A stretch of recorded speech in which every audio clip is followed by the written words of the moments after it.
हम लोग आज के इस वीडियो में यूक्लिड की ज्यामितीय की भूमिका के बारे में चर्चा करेंगे। यहाँ पर सबसे पहले हम बता दें, ज्यामिति का खोज सबसे पहले दूरी, दिशा, क्षेत्रफल ये सब निकालने के लिए उपयोग किया जाता था। प्राचीन काल की बात है। यहाँ पर यूक्लिड ने ज्यामिति की अवधारणा दिए थे, 5 अवधारणा दिए थे जो हम आगे पढ़ाएंगे। ज्यामिति के 5 अवधारणा यूक्लिड ने दिए थे जो कि हम आगे पढ़ाएंगे। पहले यहाँ ज्यामिति का परिचय सुन लेते हैं हम लोग, क्या है। तो ज्यामिति को प्राचीन काल में ज्यामिति का ज्ञान दूरी, क्षेत्रफल, आयतन, दिशा इत्यादि निकालने में प्रयुक्त किया जाता था। बहुत पहले की बात थी ना। सर्वप्रथम सबसे पहले यूक्लिड नामक वैज्ञानिक ने ज्यामिति का खोज किया था। उन्होंने ही ज्यामिति के बारे में चर्चा किए थे। सर्वप्रथम उन्होंने अपने पुस्तक में ज्यामिति का 13 खंड लिखे थे। कितने खंड लिखे थे? उन्होंने अपने एक बुक लिखे हुए थे वो, और उस बुक में उन्होंने ज्यामिति का 13 खंड टोटल लिखे हुए थे। 13 खंड में आज भी हमारे स्कूलों में 6 खंड पढ़ाई होती है। 6 खंडों की पढ़ाई होती है। लेकिन कुछ इनकी जो अवधारणाएं थे, या जो हम कह सकते हैं जो इन्होंने पहली बार खोज किया था ज्यामिति के बारे में, जो हम लोग को बताए थे पहले, वो उसमें कुछ कमियां हो गई थी। तो इन कमियों को दूर करने के लिए कुछ भारतीय गणितज्ञ भी इसमें शामिल हुए, जो इस प्रकार हैं: ब्रह्मगुप्त, भास्कर, आर्यभट्ट। इन्होंने उनकी कमियां को दूर किए और ज्यामिति का सही रूप से एक परिभाषित किए, है ना। अब यहाँ देखेंगे हम लोग ज्यामिति के अध्ययन का महत्व क्या था। ज्यामिति का अध्ययन का महत्व क्या था? मुख्य रूप से इसका हम लोग इस्तेमाल करते हैं कंस्ट्रक्शन के रूप में, ज़मीन मापने के रूप में। ये सब में ही ज्यामिति का उपयोग किया जाता है। जैसे इंजीनियर लोग जो होते हैं, तो बिल्डिंग किस प्रकार बनाना है, पुल किस प्रकार बनाना है, कैसे क्या होगा, ये सारा बात ज्यामिति से ही लिया जाता है। अब यहाँ पर खेत की जो नाप तौल होता है, ये नाप तौल भी एक ज्यामिति का ही रूप है। ज्यामिति के द्वारा ही इसको मापा जाता है। तो मुख्य रूप से यहाँ पर ज्यामिति, ज्या मतलब ज़मीन, अमिति में मापना, है ना। ज़मीन का मापन, ज़मीन का मुख्य रूप से यही है ज्यामिति, है ना।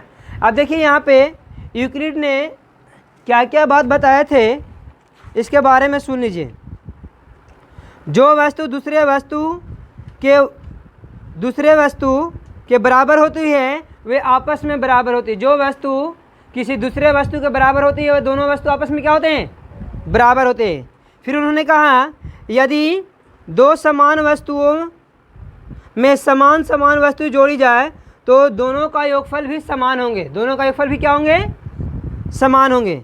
फिर उन्होंने बोला, यदि समान वस्तुओं में समान वस्तुएं घटा दी जाए तो शेष भी परस्पर समान होंगे। यानी जो बचेंगे वो भी क्या होंगे? वस्तु आपस में बराबर ही होंगे।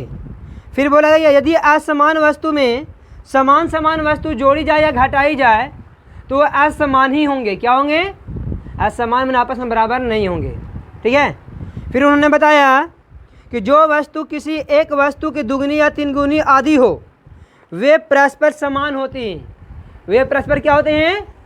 जैसे कहने का मतलब, एक वस्तु दूसरे वस्तु की दुगनी है। जैसे में 8 4 का दुगनी है, तो 4 का दुगनी कर देंगे तो ये दोनों आपस में बराबर हुआ कि नहीं हुआ? तो ये दोनों आपस में परस्पर क्या होते हैं? बराबर होते हैं। फिर क्या बोलते हैं? जो वस्तुएं किसी एक वस्तु के आधी या 1/3 हो, वे परस्पर समान होते हैं। वे भी परस्पर क्या होते हैं? समान, डेट मीन्स बराबर होते हैं। फिर उन्होंने कहा, जो रेखाएं एक दूसरे के पूरी तरह से ढक लेती है वे दोनों रेखाएं आपस में बराबर होती है। जैसे कि ये रेखा इस दूसरी रेखा मानो एक रेखा ये है ए बी और एक रेखा इसी पर ये है पी क्यू पी, और अगर ये इसको या ये इसको पूर्णतः ढक लेते हैं तो ए बी बराबर होगा पी क्यू के। दोनों रेखा आपस में क्या होंगे, ये बताया था कौन, यूक्लिड ने। और क्या बताया था उन्होंने, संपूर्ण वस्तु अपनी टुकड़ों से बड़ी होती है। कोई भी वस्तु ले लीजिए, जैसे में ये एक वस्तु है, अब इसको हम इतना बड़ा बड़ा टुकड़ों में बांट दिए, है ना, तो ये वस्तु जो है अपने टुकड़ा से बड़ा या छोटा है, बड़ा है ना, इससे यह बड़ा है, इससे भी यह बड़ा है, इससे भी यह बड़ा है ना, तो अपने टुकड़े से क्या होते हैं, बड़ा होते हैं। अब यूक्लिड के 5 अभिधारणाएं देखेंगे, क्या क्या अभिधारणाएं थे उसके बारे में हम लोग चर्चा करेंगे। अब देखिए पहला अवधारणा क्या है, ध्यान से सुनिएगा। बोलता है कि एक बिंदु से एक अन्य बिंदु तक एक सीधी रेखा खींची जा सकती है। एक बिंदु यहाँ है ए और एक बिंदु यहाँ है पी, ये दोनों से एक क्या सीधी रेखा खींची जा सकती है। यानी दो भिन्न बिंदुओं से एक सीधी रेखा खींची जा सकती है, एक और केवल एक सीधी रेखा खींची जा सकती है दो भिन्न बिंदुओं से। ये पहला अवधारणा था। पहला अवधारणा क्या था कि अगर दो कोई भिन्न बिंदु है, दो भिन्न बिंदु है तो उनसे केवल एक और एक ही सरल रेखा खींचे जा सकता है, एक और केवल एक ही सरल रेखा खींची जा सकती है। दूसरा अवधारणा, ये तो पहला था, दूसरा अवधारणा क्या है, ध्यान से देखिएगा आप लोग। ओ रेखा था ना जी, चलिए आगे देखिए।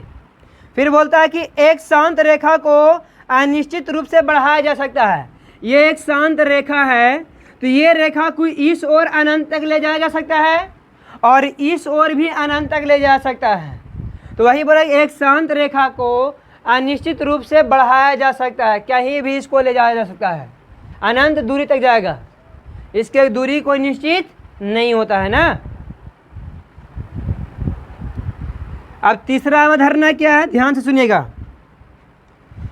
किसी केंद्र और किसी त्रिज्या से एक वृत्त खींचा जा सकता है। मान लें कि ये केंद्र है और ये त्रिज्या है, तो इस तरह से गोल खींच देंगे हम लाइन, तो क्या निकल जाएगा, बन जाएगा मेरा वृत्त बन जाएगा। क्या बन जाएगा, तो किसी केंद्र और किसी त्रिज्या से एक वृत्त खींचा जा सकता है। क्या खींचा जा सकता है, एक वृत्त खींचा जा सकता है ना, किससे, केंद्र और त्रिज्या से, केंद्र और, ये था तीसरा अवधारणा जी।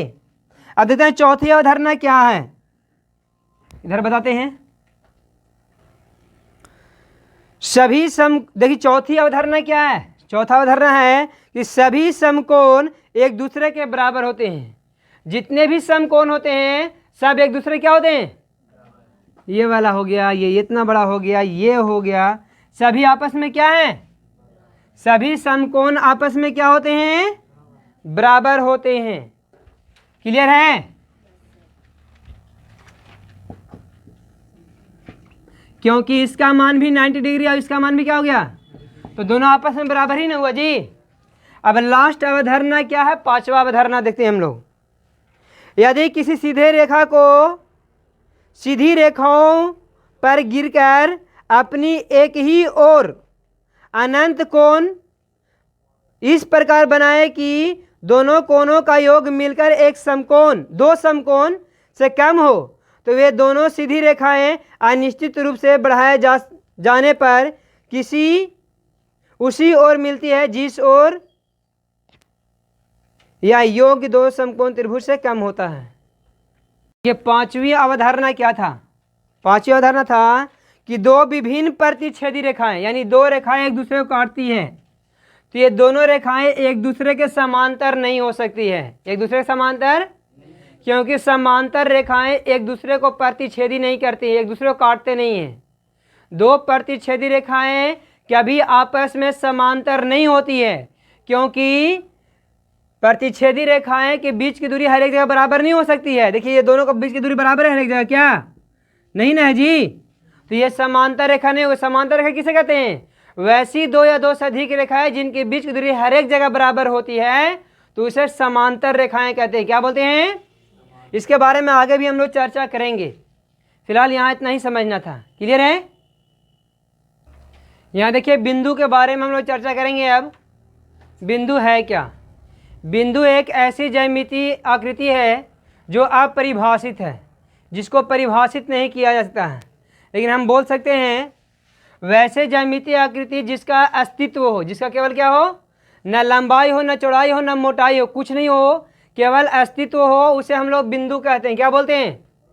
इसको समझने के लिए हम कलम का नोक लेते हैं। ये क्या है? एक बिंदु है। क्या ये क्या है? एक बिंदु है। ये क्या है? एक बिंदु है। ये सब क्या है? एक बिंदु है। इसका न तो लंबाई होता है, न चौड़ाई होता है, और न ही मोटाई होता है, केवल एक इसका अस्तित्व है कि यहाँ पर एक बिंदु है। समझ में आ गया ना? कोई दिक्कत? बिंदु क्लियर है? उसके बाद हम पढ़ेंगे यहाँ पर बिंदु के बारे में। चलिए बिंदु के बारे में आगे पढ़ेंगे। अब उसके बाद पढ़ना है रेखा। क्या पढ़ना है? रेखा। रेखा को इंग्लिश में क्या बोलते हैं? लाइन बोलते हैं। वैसे ज्यामितीय आकृति जिसका मोटाई और चौड़ाई ना हो, केवल लंबाई हो, तो उसे हम लोग रेखा बोलते हैं। क्या बोलते हैं?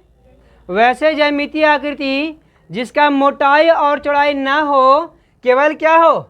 लंबाई हो, तो उसे हम लोग रेखा कहते हैं। जैसे में ये देखिए, ये क्या है? इसमें मोटाई और चौड़ाई नहीं है, केवल क्या है? लंबाई न है। केवल क्या इसमें? तो इसको हम लोग रेखा बोलेंगे। क्या बोलेंगे? तो रेखा क्लियर हुआ? वैसे ज्यामितीय आकृति जिसका न लंबाई न चौड़ाई हो और न ही मोटाई हो, केवल लंबाई हो, तो उसे हम लोग रेखा कहते हैं। अब देखिए ये एरो का मतलब क्या हुआ? ये एरो का मतलब ये हुआ कि इस लाइन को कहीं तक बढ़ाया जा, अनंत दूरी तक ले जाया जा सकता है। इसका कोई अंत नहीं होता है। रेखा का कोई भी अंत बिंदु नहीं होता है। ये कहीं रुकने का नाम नहीं लेता है। अगर इसको बढ़ाते रहे हम, तो बढ़ाते बढ़ाते क्या है, बाल दाढ़ी सब पका लेंगे, सातों पुष्ट मर जाएगा, फिर भी ये ख़त्म होने वाला नहीं है, क्योंकि रेखा का कोई एंड पॉइंट नहीं होता है। रेखा का कोई एंड पॉइंट नहीं होता है। क्लियर है? उसके बाद पढ़ना है हम लोग को किरण। क्या पढ़ना है? किरण। इसको बोलते हैं इंग्लिश में बोलते हैं रे। क्या बोलते हैं? किरण क्या है? वैसे ज्यामितीय आकृति जिसका एक अंत बिंदु हो।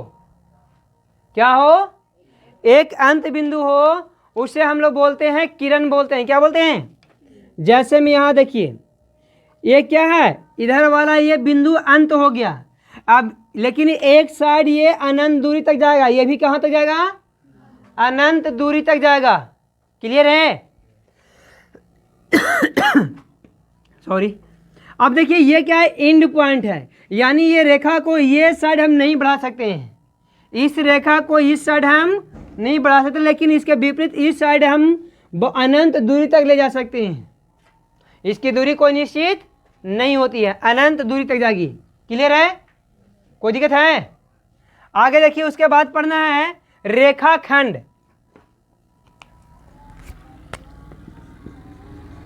रेखाखंड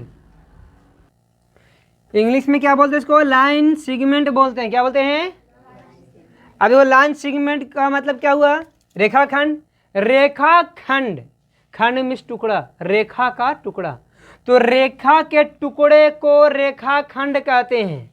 रेखा के टुकड़े को, जैसे में देखिए ये वाला, ये रेखा का टुकड़ा हो गया कि नहीं हो गया? बीच में इसको तोड़ दिए तो यही ना बनेगा जी। ये हुआ रेखाखंड। क्या हुआ?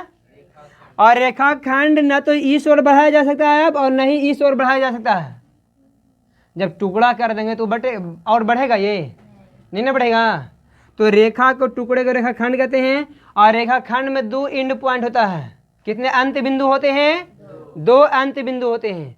किरण में कितने अंत बिंदु होते हैं? एक। और रेखा में एक भी अंत बिंदु नहीं होते हैं। एक भी अंत बिंदु रेखा में, तो रेखा में कोई अंत बिंदु है, ये दोनों ओर बढ़ेगा, ये एक और बढ़ेगा, ये किसी और नहीं बढ़ेगा। क्लियर है? कोई दिक्कत है? अब देखिए यहाँ पे ये तो बिंदु था ना, यहाँ पर कोई पूछता है एक रेखा पर कितने बिंदु हो सकते हैं, एक रेखा पर कितने बिंदु हो सकते हैं, तो हम बोलेंगे अनगिनत। कितने बिंदु होते हैं? जैसे में देखिए इस पर बिंदु रखते रहिए, रखते रहिए, रखते रहिए, काउंट कर लीजिएगा, ये तो और दूर न जाएगा, तो काउंट हो पाएगा क्या?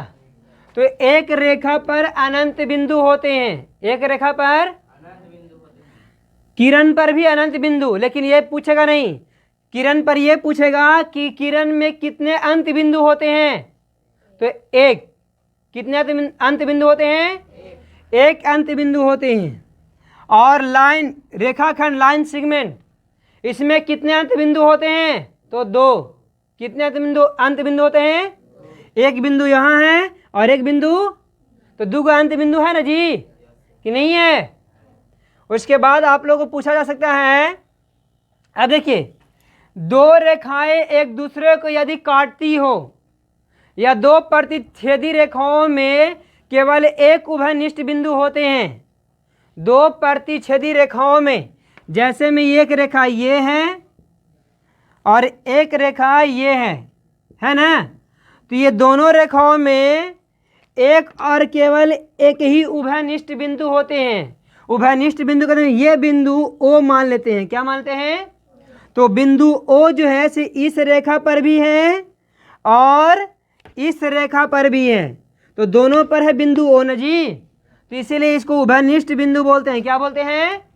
तो कोई पूछ देगा कि दो प्रतिच्छेदी रेखाओं में कितने उभयनिष्ठ बिंदु होंगे, तो एक और केवल एक। लेकिन यही आपको पूछ देता है कि दो समांतर रेखाओं में कितने उभयनिष्ठ बिंदु होते हैं, तो दो समांतर रेखा देखो इस प्रकार के होता है, तो ये दोनों कहीं पे आपस में मिला हुआ है, दोनों आपस में कहीं पे मिला हुआ है क्या? नहीं मिला हुआ जी। तो जब नहीं मिला हुआ है तो इसका कोई भी बिंदु उभयनिष्ठ नहीं होगा, कोई भी बिंदु उभयनिष्ठ नहीं होगा। किसका? समांतर रेखा का। अब बात आती है कि समांतर रेखा कहते हैं किसको है?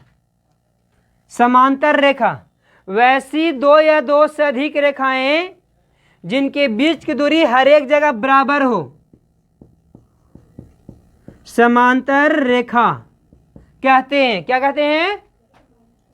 वैसे दो या दो से अधिक रेखाएं, सपोज कि एक रेखा ई है, एक रेखा ई है और एक रेखा ई है ना, दो या दो से अधिक रेखाएं जिनके बीच की दूरी हर एक जगह बराबर हो, हर एक जगह क्या हो? बराबर हो, तो उसे हम लोग समांतर रेखा बोलते हैं। क्या बोलते हैं?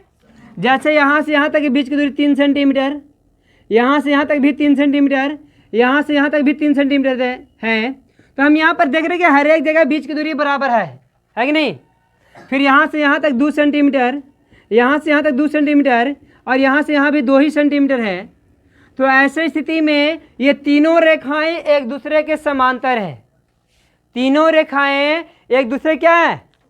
ये इसके समांतर, ये इसके समांतर, तो ये भी इसके समांतर ही होगा। जब ये इसके समांतर है और ये इसके समांतर है, तो ये भी इसके क्या होता है? अब देखो ये दोनों को जोड़ दो तो तीनों दो कितना? 5, 3 2, 3 2, तो ये दोनों रेखाओं के बीच की दूरी भी तो बराबर ही ना आ रहा है, तो ये दोनों भी क्या कहलाएंगे? समांतर कहलाएंगे। तो यहाँ पर क्वेश्चन एक ये भी बनता है कि दो या दो से अधिक रेखाएं समांतर कब होती है? जब उनके बीच की दूरी हर एक जगह बराबर होती है, और जब दो रेखा आपस में समांतर हो, जैसे ए बी, पी क्यू और एक आर एस, दो रेखा आपस में समांतर हो और कोई अन्य रेखा उन दोनों में से किसी एक रेखा का समांतर हो, तो दूसरी रेखा का भी क्या हो जाएगा? वो समांतर ही होगा। जैसे में मान लीजिए ए बी समांतर है पी क्यू और पी क्यू समांतर है आर एस।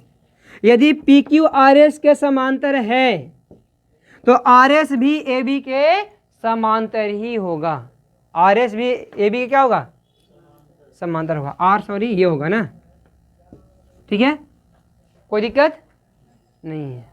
अब यहाँ पर क्वेश्चन आ सकता है कि एक बिंदु से कितने रेखाएं खींचे जा सकते हैं, या एक बिंदु से कितने रेखाएं गुजारी जा सकती है। एक ही बिंदु से कितने रेखाएं गुजार सकते हैं, तो देखिए 1 2 3 4 5 6 7 8, जितना मर्जी ऐसे भूख करते रहो करते रहो करते रहो, कोई रोकने वाला नहीं है। तो एक ही बिंदु से अनंत रेखाएं गुजारी जा सकते हैं, एक ही बिंदु से अनंत रेखाएं गुजारी जा सकती हैं। क्लियर है, कोई दिक्कत नहीं है। अब रहेगा कि दो बिंदु से ए और बी, दो बिंदु है ए और बी दो, तो दो बिंदु से कितने रेखाएं गुजारी जा सकती है, तो एक और केवल एक रेखा, एक और केवल एक ही सरल रेखा गुजारे जा सकते हैं। समझे, एक और केवल एक ही सरल रेखाएं गुजारे जा सकते हैं, एक से अधिक सरल रेखा नहीं गुजारी जा सकती है। कब, जब दो बिंदु हो तब। क्लियर है। अब देखिए, यदि तीन बिंदु एक ही रेखा पर स्थित हो, यदि तीन बिंदु एक ही रेखा पर स्थित हो तो वो रेखा को एक रेखीय या संरेख बिंदु बोलते हैं। यदि तीन बिंदु, जैसे में रेखा ये है ए और बी, कोई रेखा है और तीन वो बिंदु है पी क्यू आर, तो पी क्यू आर जो है से ए बी पर स्थित है ना, तो तीन बिंदु यदि किसी सरल रेखा पर स्थित हो तो ये तीनों बिंदु एक रेखीय या संरेख बिंदु कहलाते हैं।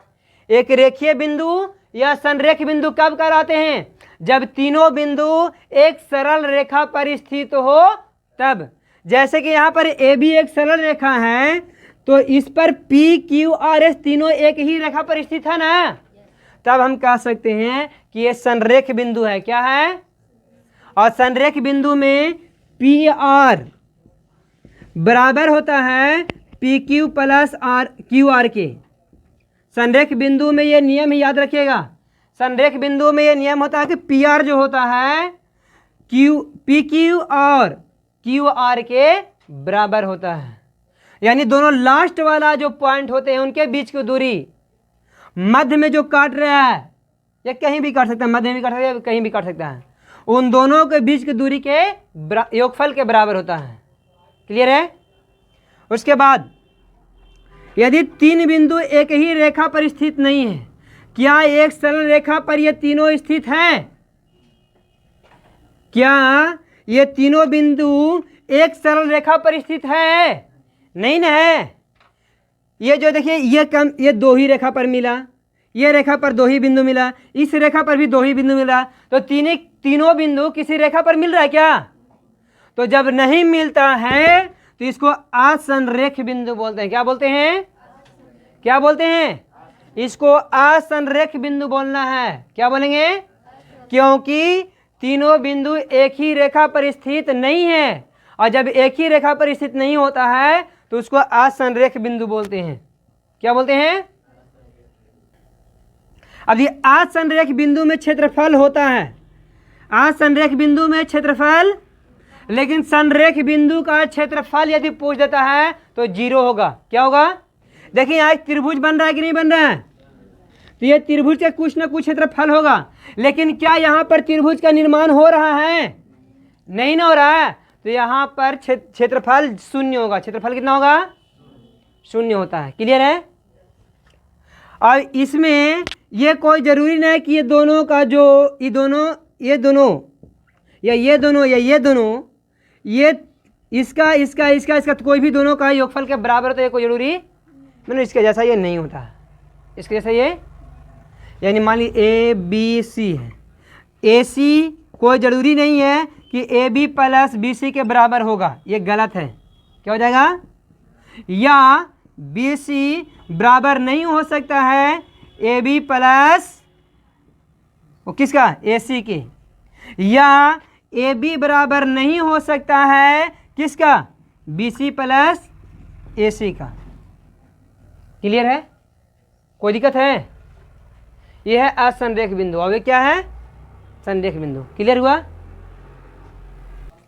अब हम आगे कोण के बारे में चर्चा करेंगे। कोण क्या है, कोण किसे कहते हैं? ध्यान सुनिए, जब एक सरल रेखा खंड पर आकर दूसरी सरल रेखा खंड मिलती है तो मिलने से उनके बीच में झुकाव उत्पन्न होता है। इस झुकाव को हम लोग क्या बोलते हैं? कोण कहते हैं। इंग्लिश में इसको एंगल बोलते हैं ना, क्या बोलते हैं? तो कोण समझ में आ गया। जब एक सरल रेखा खंड पर आकर, देखिए एक सरल रेखा खंड ये है, दूसरी सरल रेखा खंड मिलती है तो मिलने से इनके बीच में जो झुकाव उत्पन्न होता है, इस झुकाव को हम लोग क्या बोलते हैं? कोण कहते हैं। क्या बोलते हैं जी? अब यहाँ पर कोण का प्रकार देखेंगे, कोण का प्रकार, इसको क्लीन कर दें। ये कोण का प्रकार, तो सबसे पहले न्यून कोण पढ़ना है। क्या पढ़ना है? पहला क्या है?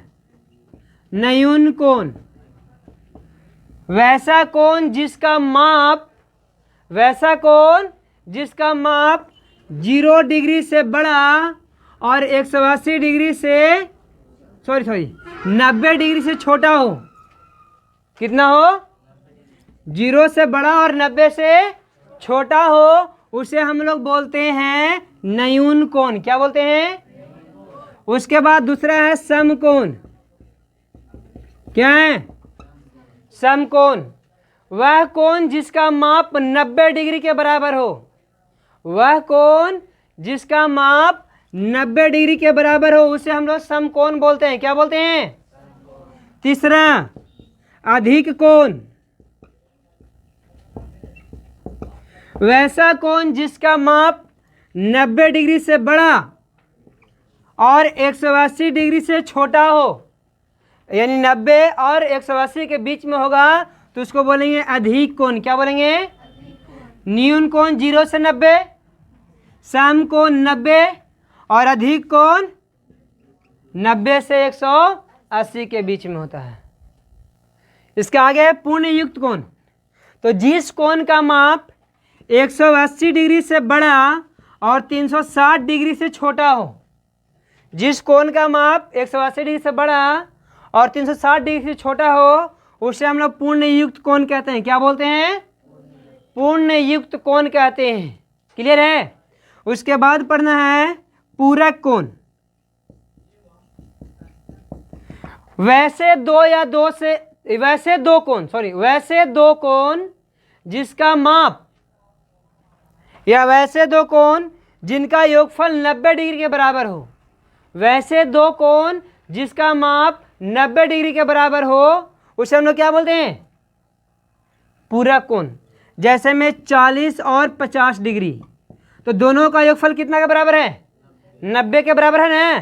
तो ये एक दूसरे के पूरक कहलाएंगे। क्या कहलाएंगे? यानी 40 का पूरक 50 और 50 का पूरक 40। यानी 40 के बिना क्या 50 90 बन सकता है? क्या 50 के बिना 40 90 बन सकता है? तो एक दूसरे के पूरक है। 30 और 60, 30 और, तो 30 60 का पूरक है और 60 30 का पूरक है। पूरक कब कहलाएगा? जब दो कोणों का योगफल 90 डिग्री बराबर होगा, तब उसको पूरक कोण कहते हैं। एक होता है फिर उसके बाद समपूरक। समपूरक कोण, जब दो कोणों का माप 180 डिग्री के बराबर होते हैं, दो कोणों का मापों का योगफल, जब दो कोणों के मापों का योगफल 180 डिग्री के बराबर होगा, तो उसे हम लोग समपूरक कोण कहते हैं। क्या बोलते हैं? जैसे देखो, इसको पूरक को लंब पूरक भी बोलते हैं। लंब पूरक, इसको कोटि पूरक बोलते हैं, है ना। अब देखिए, जैसे में 60 और 120 से है, तो 60 और 120 जोड़ेंगे कितना होगा? 180 होना गया। तो 60 120 का समपूरक है, तो 120 भी 60 का समपूरक है। एक दूसरे का समपूरक है ना। क्या 60 120 के बिना 180 हो सकता है? नहीं हो सकता है। तो 60 के लिए 120 समपूरक हो गया। क्या 120 60 के बिना समपूरक हो सकता है? 180 हो सकता है। तो 120 का समपूरक कौन हो गया? 60 हो गया। अब 130 और 50 डिग्री, ये दोनों का जोड़ भी कितना हो गया? तो ये एक दूसरे की ये भी क्या हुए?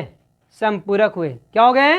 यानी 130 50 का समपूरक है और 50 130 का समपूरक है। तो हम लोग को कॉन्सेप्ट के रूप में इतना ही बात पढ़ना था। कल हम इसका लेसन स्टार्ट करेंगे अगले